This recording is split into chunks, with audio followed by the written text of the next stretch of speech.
L'ambassadeur de bonne volonté de la communauté économique des États d'Afrique centrale prend le flambeau de la lutte contre la criminalité phonique en Afrique centrale. En visitant le parc de Luango et le site Akaka, Patrick Mboma reste émerveillé par le spectacle que donnent les éléphants dans leur milieu de vie naturel. La première fois, une expérience unique. Et donc,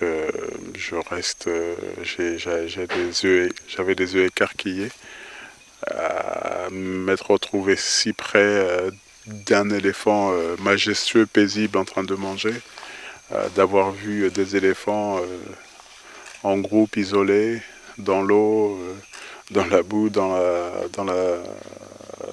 en brousse. C'est tout simplement un spectacle que je recommanderais à tout un chacun. L'ancien footballeur mandaté par la CEAC s'inscrit dans une démarche éco-citoyenne.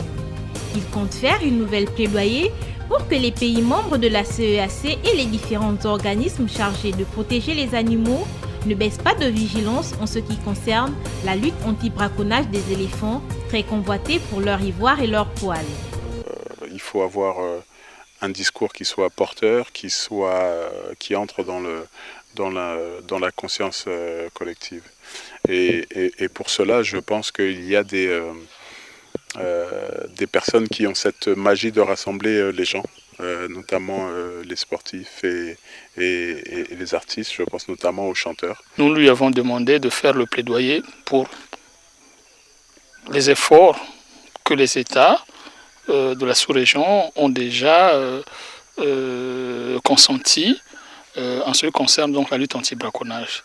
Deuxième chose, c'est de mobiliser la diaspora d'Afrique centrale, et même africaine, qui peut nous aider, et de mobiliser également la société civile, le secteur privé, pour, disons, nous aider, à côté de la communauté internationale, de contribuer, disons, à la diminution, si on peut dire ça comme ça, de la criminalité phonique. Au cours de ces visites des aires protégées et entretiens avec les autorités en charge de la protection des animaux, une réflexion est attendue au sujet des espèces protégées qui se livrent à une migration hors des limites réservées.